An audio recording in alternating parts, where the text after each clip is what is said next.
Kapatid na Felix Y. Manalo, sugo ng Diyos sa mga huling araw,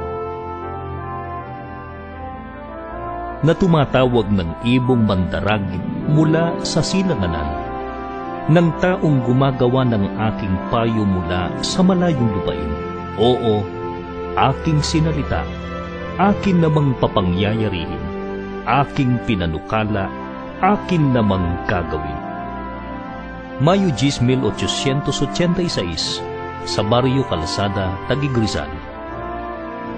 Malaking kaligayahan ang idinulot ng pagsilang niya sa kanyang mga magulang na sina Mariano at Bonifacia Manalo.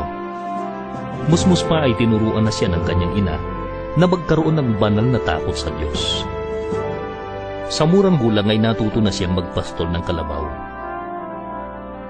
Ang nagturo sa kanya na bumasa at sumulat ay isang